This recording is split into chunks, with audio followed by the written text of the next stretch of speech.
Whiskers was a grey tabby cat with green eyes that seemed to glow in the dark. He'd been with Emma since she was 4, a gift from her mother before she'd gone away.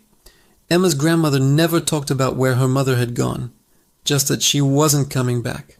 So Emma held Whiskers close as if the warmth from his tiny body could fill the space her mother left behind. Every night, the routine was the same. Dinner at 6, bath at 7. Stories at 8, bed by 9. A predictable rhythm in a predictable town. But tonight felt different. Emma couldn't explain why. It was just a feeling, a thickness in the air, a weight pressing down on her chest as she climbed into bed, the sheets suddenly feeling cold and foreign. Whiskers sat at the foot of her mattress, unusually still, staring intently at the window. "What is it, boy?" Emma whispered, her voice a small sound in the silent room. The cat didn't move. His tail twitched once, twice. Outside, the single streetlight at the edge of their property flickered, casting long, dancing shadows across her ceiling. They looked like grasping fingers, stretching and retracting. The wind rattled the old window frame, a familiar sound that tonight seemed menacing. Somewhere in the distance, a dog barked, a sharp, frantic sound. Then it stopped, abruptly. The silence that followed was absolute. It was deeper than normal quiet. No cars rumbling down the distant highway. No hushed voices from neighboring houses. No crickets chirping their nightly song. Just nothing. A void of sound. Emma closed her eyes, squeezing them shut, and tried to will herself to sleep, to escape the unsettling stillness. But that's when Whiskers began to growl. It was a low, guttural sound that vibrated through the mattress, a sound Emma had never heard him make before. Her eyes snapped open. The quiet hours were just beginning. Emma woke to the sound of scratching. It was soft at first, so faint she thought she might have imagined it, like nails dragging slowly, deliberately, across wood. She opened her eyes and stared into the deep darkness of her room. The glow-in-the-dark stars on her ceiling had faded hours ago, their faint light extinguished. The only illumination came from the street lamp outside, casting pale, sickly yellow streaks across her floor. The scratching came again, louder this time, more insistent. It was coming from the wall directly behind her bed. Emma sat up slowly, the movement feeling sluggish, her heart beginning a frantic pounding rhythm against her ribs. Whiskers was wide awake too, his ears flattened against his head, his luminous green eyes locked on the wall. "Hello?" Emma whispered, the word barely audible. The scratching stopped. For a moment, there was only the sound of her own ragged breathing. Then she heard it. Something new. Breathing. A slow, wet, raspy sound, right on the other side of the wall. Emma's blood turned to ice. That was impossible. There was no room behind that wall. Just a narrow, dark gap between her house and the neighbor's. A space barely wide enough for a stray cat to squeeze through. No one could fit in that space. No one. The breathing continued its dreadful rhythm. In, out, in, out. It sounded labored, heavy. Whiskers let out a sharp, terrified hiss and bolted from the room, a grey blur vanishing into the hallway's darkness. Emma wanted to scream. She wanted to run to her grandmother's room and hide under the covers, but her body wouldn't move. She was paralyzed, a statue of fear in her own bed, forced to listen to the impossible breathing and the suffocating silence that lay beneath it. Then, as suddenly as it began, it stopped, and she heard footsteps. Not inside the wall. Outside. On the street. The sound was crisp and clear in the dead air. Emma forced herself to move, her limbs stiff and uncooperative. She slid out of bed, her bare feet cold on the wooden floor, and crept to the window, pressing her face against the cold glass. The street was empty, shrouded in a thick fog that curled around the base of the streetlights, like ghostly snakes. The houses across the way were dark, their windows like hollow, vacant eyes staring back at her. But then she saw them. 3 figures standing at the corner where Maple Street met the darkness. They were completely still, like statues.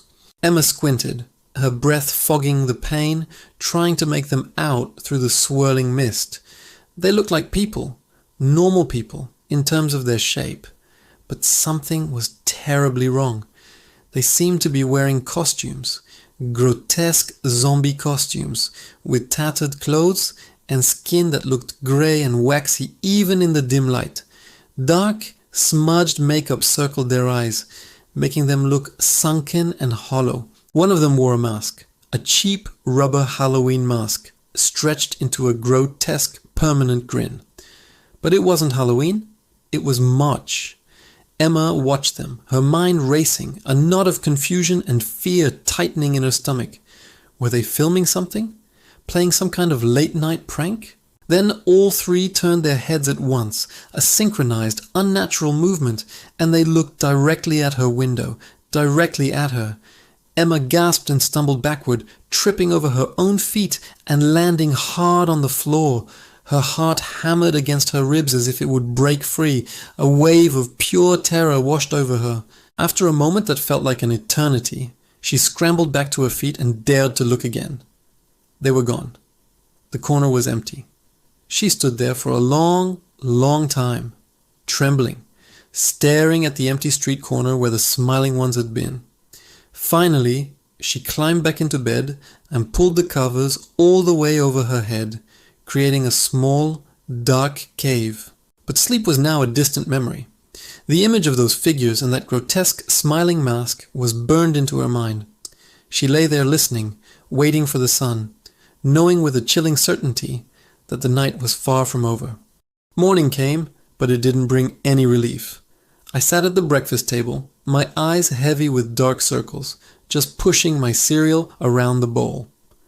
My grandmother was by the window, humming softly as she watered her plants. Without even turning around, she said, "You look tired, sweetheart." I muttered back, "I didn't sleep well." "Bad dreams?" she asked. I hesitated. "How do you tell your grandmother you saw zombies on her street?" "I saw people outside," I finally said. "Late at night. They were dressed like zombies." The humming stopped. She turned, her movements slow and deliberate. Her pale blue eyes studied me, and for a moment, the sunny kitchen felt cold. "Zombies?" she repeated, the word sounding strange in the morning light. "Yeah," I said, my voice barely a whisper. "Like, with costumes and makeup, but it wasn't Halloween." A long silence stretched between us. Then she smiled, but it was a thin, brittle smile that didn't quite reach her eyes. "Oh, probably just teenagers being silly. You know how they are." I wanted to believe her. I really, truly wanted to think it was just a prank. But there was an edge to her voice, something that wasn't quite right. "Stay inside today," she added, turning back to her plants. "The weather's supposed to turn bad." I nodded, finishing my cereal in a heavy silence. The day crawled by. I tried to distract myself. I read books, I played with my cat, Whiskers, I even tried drawing, but my eyes kept drifting back to the window, scanning the street, half expecting to see those strange figures reappear. The street stayed empty, quiet, normal, but as the sun began to dip below the horizon, the fog rolled back in. This time, it was thicker, heavier. It crept down the street like a living thing, a hungry grey mist swallowing the houses one by one. I stood at the window, watching it come, and a knot of dread twisted in my stomach. Whiskers materialized beside me, pressing his furry body against my leg for comfort. "It's okay," I whispered, more to myself than to him. I didn't believe it for a second. As true darkness fell, the old street light outside our house flickered on, and then off, and then on again. And in that split second of total darkness I saw them, the figures, they were back. But this time, they weren't on the corner. They were standing right there, in my front yard. I was frozen. I couldn't move, couldn't breathe. The three figures stood perfectly still under the dying, flickering streetlight. Their zombie costumes looked even more real up close, more terrifyingly detailed. Torn clothes hung from skeletal frames. Their skin was a mottled, sickly grey. Their eyes were just dark, empty hollows, but it was their mouths that made my breath catch in my throat. They were smiling, all three of them, wide, unnatural smiles that stretched too far across their gaunt faces. And they weren't moving, not a twitch, not a breath, just standing there, watching the house, watching me. Suddenly, my grandmother was right behind me. I almost screamed. "Get away from the window," she said, her voice sharp and urgent. "But they're... now, Emma!" Her grip on my arm was surprisingly strong as she yanked me back, pulling the curtains shut with one swift, violent motion. I stumbled backward, my heart pounding against my ribs like a trapped bird. "Who are they?" I whispered, my voice trembling. My grandmother didn't answer. She went straight to the front door, and I heard the deadbolt slide home. Then she rushed to the back door and did the same. She moved through the house like a storm, checking every single window, closing every curtain, testing every lock. "Grandma, you're scaring me," I said, following her from room to room. She finally stopped and looked at me, her face pale. "Go to your room," she ordered, "and don't come out until morning."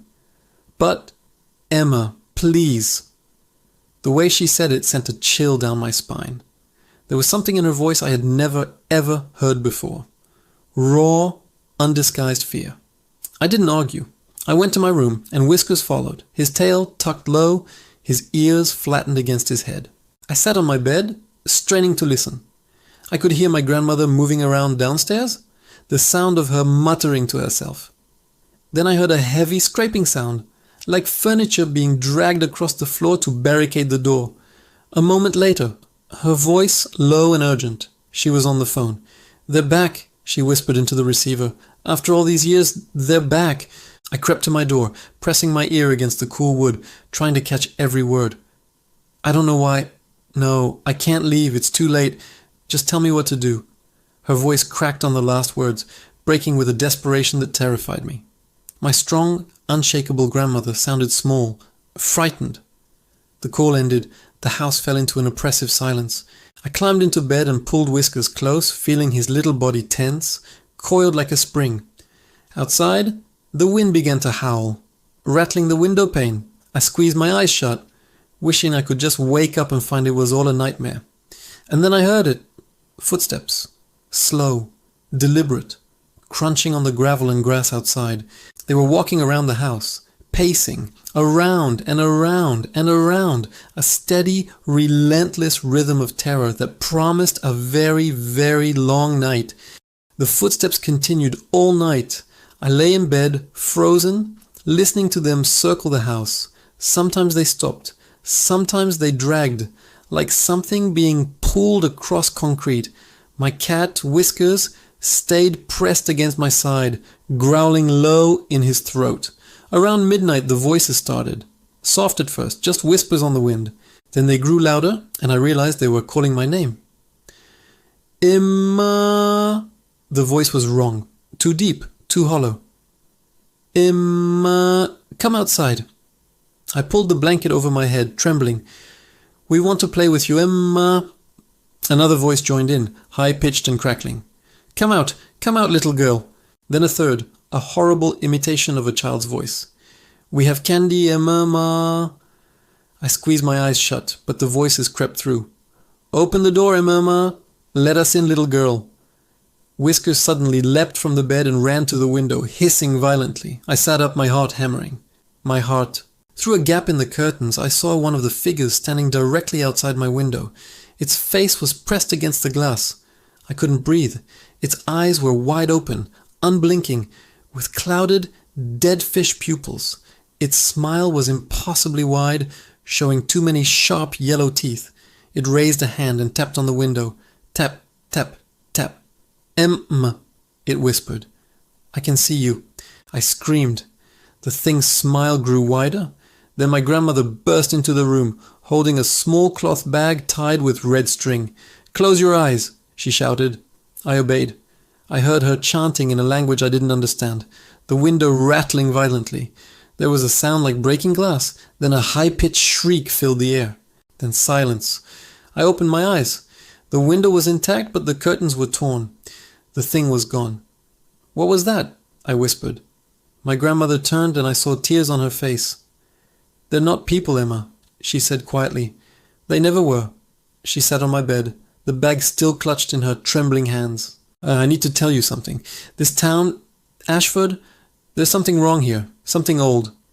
Her voice was a whisper. "When I was young, they came the first time. The smiling ones." "The smiling ones?" She nodded. "That's what we called them. They appeared one night, dressed like people. But their smiles were wrong. Everything about them was wrong. They walked the streets at night looking for children who were alone. Her hands shook. They would call their names, promise them things. What happened to the children? I asked. Her voice cracked. They were never seen again. My blood turned to ice. But my grandmother knew things. Old things. She taught us how to protect ourselves. She held up the cloth bag. Salt, iron shavings, blessed herbs. It burns them, breaks their disguises. Their disguises? Her eyes were haunted. They're not wearing costumes, sweetheart. Those faces? They're masks made from something they took. They wear human skin. Underneath, we don't know what they really are. Why are they here now? Why me? They disappeared 40 years ago, she said. But they're back, and they want you. Because you're sensitive. You can feel things others can't. You have a gift, Emma. And they can sense it. A scratching sound started at the front door. I knew it was real. We have to leave, my grandmother said, standing quickly. Now, before dawn. That's when they're strongest. We moved fast, grabbing only what we could carry. I held Whiskers tight. As we reached the front door, my grandmother paused. When we open this door, you run. You don't look back. You don't stop. Do you understand? I nodded, tears streaming down my face.